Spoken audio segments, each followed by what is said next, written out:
महाकाय सूर्यकोटि समप्रभ निर्विघ्नं कुरु मे देव सर्वकार्येषु सर्वदा।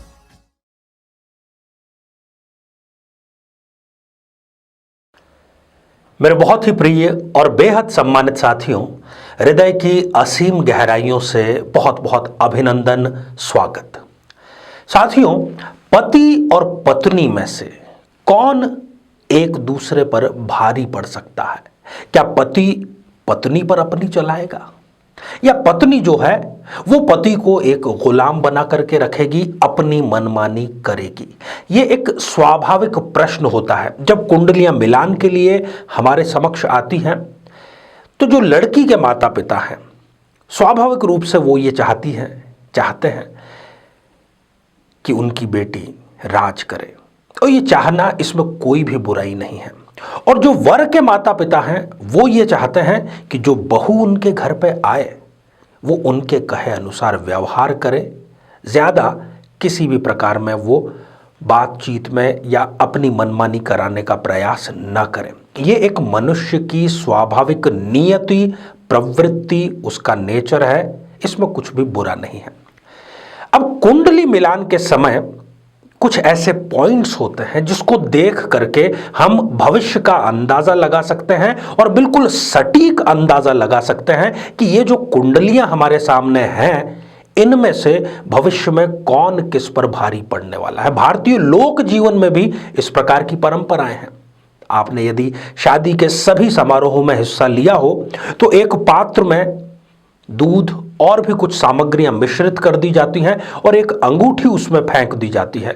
फिर जो वर और वधू हैं वो उस अंगूठी को तलाश करने का प्रयास करते हैं, और ऐसी मान्यता है कि जो उस अंगूठी को पहले प्राप्त कर लेगा, जीवन भर उसकी मनमानी चलेगी। साथियों, हम यहां पर किसी भी प्रकार की परंपरा, रीति रिवाज की बात नहीं कर रहे हैं, बात कर रहे हैं ऑथेंटिक वैदिक साइंस की। शास्त्रीय ग्रंथों के आधार पर आज हम ये साबित करेंगे, और आप भी अपनी जन्म पत्रिका लेकर के, यदि आप शादीशुदा हैं तो इस बात का अंदाजा लगा सकते हैं, इस निष्कर्ष पर पहुंच सकते हैं कि हम कितने सत्य हैं। और हाँ, कमेंट के माध्यम से हमें भी जरूर आप अवगत कराइएगा। साथियों, इस पर हम चर्चा करें इससे पहले दो बेहद महत्वपूर्ण सूचनाएं। सबसे पहली सूचना कि हम हमारे प्रत्येक एपिसोड के अंत में किसी न किसी जातक के प्रश्न का उत्तर देते हैं, और ये प्रश्न हमें प्राप्त होते हैं आप लोगों के ही द्वारा YouTube कमेंट के माध्यम से। अपना कमेंट जब भी आप लिखें उससे पहले #आचार्य चंद्रकांत इस शब्द का प्रयोग जरूर करें। और साथ ही बेहद आसान सा प्रश्न जो इसी एपिसोड से संबंधित होगा, इसी एपिसोड के अंत में आपसे पूछा जाएगा, आपके ज्ञान को बढ़ाने वाला होगा, उसका सही उत्तर साथ में लिख करके जरूर भेजिए। दूसरी बात, 2021 लगातार दस्तक दे रहा है, बस उसके पायदान पर पे ही हैं हम लोग। कैसा रहेगा आपके लिए 2021? क्या वाकई में 21 रहेगा या 19 रहेगा, इसको आप जान सकते हैं। हमने आई बटन में इसका लिंक दिया है, आप अपनी राशि के अनुसार अपना भविष्य 2021 के लिए यहां पर जाकर के देख सकते हैं। साथियों, हमें अपने आसपास, अपने रिश्तेदारों में, अपने आस पड़ोस में ऐसे कई कपल नजर आ जाते हैं, और हम ऐसी बातें भी करते हैं कि देखो ना, वो बेचारा कितनी मनमानी करती है उसकी पत्नी उसके ऊपर। ठीक इसके उलट भी होती है कि देखो ना, उस औरत को कैसी गाय है, दिन भर सबकी सेवा करती है। तो ये स्थिति क्यों है, इस पर हम विवेचन करने जा रहे हैं। साथियों, जैसे कि हमारे सामाजिक स्तर में 4 वर्ण बनाए गए हैं, 4 वर्णों की व्यवस्था है, ब्राह्मण, क्षत्रिय, वैश्य और शूद्र। ये सामाजिक सुविधा के लिए बनाए गए हैं, परंतु ज्योतिष में भी राशियों के आधार पर नामकरण यही है। हालांकि इनका जो ज्योतिष के ब्राह्मण, क्षत्रिय, वैश्य, शूद्र हैं, उसका सामाजिक जातियों से कोई लेना देना नहीं है। मैं स्वयं जाति प्रथा के बेहद विरुद्ध, बेहद खिलाफ हूं। तो साथियों, आप अपनी जन्म पत्रिका हाथ में उठा लीजिए उसके पहले दूसरे या तीसरे पेज पर जहां पर कि जन्म विवरण लिखा होता है वहां पर आपका ज्योतिषीय वर्ण लिखा होगा, ब्राह्मण, क्षत्रिय, वैश्य या शूद्र। उससे ये आकलन लगाया जा सकता है। ज्योतिष ये कहता है कि आपका जो भी गण इसमें से जो वर्ण है, सेम वो ही वर्ण यदि आपके जीवन साथी का है तो जो जीवन की नैया है, जो दाम्पत्य जीवन है, बिल्कुल स्थिर, सुखमय, आनंद पूर्वक बीतता है। दूसरा सिद्धांत ये कहता है कि जो श्रेणीकरण इसमें है ना, कि ब्राह्मण को उच्च माना गया है, शूद्र को नीचे माना गया है, क्षत्रिय को उच्च माना गया है, शूद्र को नीचे माना गया है, और इसी प्रकार का श्रेणीकरण ज्योतिष में भी है। मान लीजिए कि जो कन्या है वो शूद्र वर्ण की है और जो पुरुष है वो क्षत्रिय वर्ण का है, तो ये कहा जाता है, माना जाता है और ऐसा होता भी है कि जो कन्या है उसको आगे दब करके रहना पड़ेगा। साथियों, पहले हम एक मंत्र पर दृष्टिपात करते हैं। वो मंत्र क्या कह रहा है, किस राशि को कौन सा वर्ण आवंटित किया गया है, इसके बारे में ये मंत्र स्पष्ट रूप से हमें बताने का कार्य करता है। कर्कांतय वृश्चिका विप्रः क्षत्रः सिंह धनुस्तुला मेष युग्म घटा वैश्यः शूद्रः वृष मृगांगना। साथियों, इस आधार पर हम इस सारणी को निर्मित कर रहे हैं, देख रहे हैं कि आप स्पष्ट रूप से देख पा रहे हैं कि एक कॉलम में हमने ब्राह्मण, क्षत्रिय, वैश्य और शूद्र लिखा हुआ है और इसके ठीक सामने प्रत्येक वर्ण में 3-3 राशियां हैं। जैसे कि ब्राह्मण वर्ण की राशि है कर्क, वृश्चिक और मीन। क्षत्रिय वर्ण की राशि है मेष, सिंह और धनु। वैश्य वर्ण की राशि है वृषभ, कन्या और मकर। शूद्र वर्ण की राशियां हैं मिथुन, तुला और कुंभ।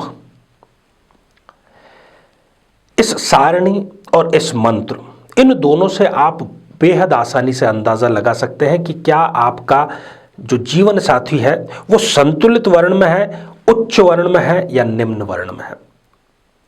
दूसरा एक और महत्वपूर्ण बिंदु, महर्षि नारद द्वारा जो नारद संहिता गठित की गई है उसमें भी स्पष्ट रूप से एक मंत्र हमें देखने को मिलता है। पहले हम उस पर भी दृष्टिपात कर लें।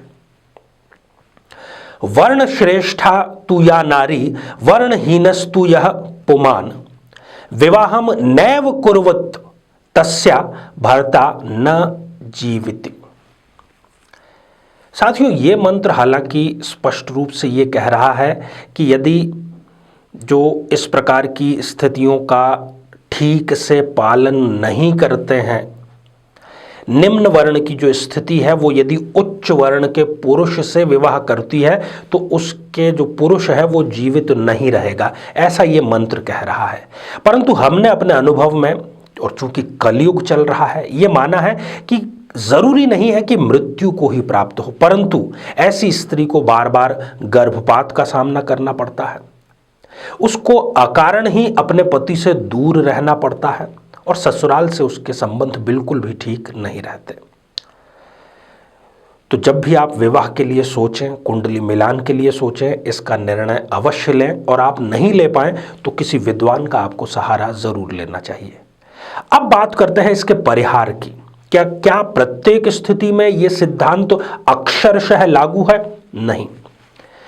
यदि दोनों ही राशियों का स्वामी एक ही ग्रह है तो इसका परिहार हो जाता है, कैंसिलेशन हो जाता है, दूर हो जाता है। उदाहरण के लिए यदि धनु जो है वो क्षत्रिय के अंतर्गत आया है और धनु के जो राशि के स्वामी हैं वो बनते हैं गुरुदेव, और ब्राह्मण जो है उनके अंतर्गत मीन राशि है और मीन के भी स्वामी बनते हैं गुरु अर्थात बृहस्पति। तो इसका मिलान किया जा सकता है, इसमें कोई दिक्कत नहीं है। इसी प्रकार से यह सिद्धांत सभी स्थितियों पर लागू है। तो साथियों, कुंडली मिलान दाम्पत्य जीवन, राजयोग और जीवन को बेहतर बनाने के लिए ज्योतिष हमें क्या क्या मदद कर सकता है, इसके लिए हम शोधपरक एपिसोड आपके लिए निरंतर लेते आएंगे। आगे भी आप अपना स्नेह इसी प्रकार से बनाए रखें। आइए साथियों, अब हम बढ़ते हैं आज के हमारे कमेंट के चरण की ओर। आज हमने कमेंट शामिल किया है पुलकित सिंगला जी का, जो कि उन्होंने लिखा है पटियाला से। पुलकित जी, प्रेम में आपको लगातार असफलता का सामना करना पड़ रहा है और आपने उसका उपाय हमसे जानने का प्रश्न किया है।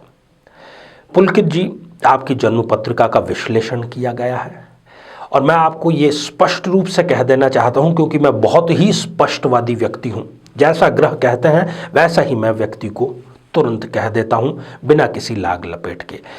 प्रेम विवाह लव मैरिज के चक्करों में आप ना पड़ें, क्योंकि आपकी कुंडली उसके लिए बिल्कुल सपोर्ट नहीं कर रही है। पंचमेश शुक्र आपका द्वादश भाव में जाकर के बैठा है, इसलिए आपको इसमें सफलता नहीं मिलेगी और ग्रह भी यही इशारा कर रहे हैं, तभी तो आपको बार बार इसमें असफलता प्रदान कर रहे हैं। जबरदस्ती न करें।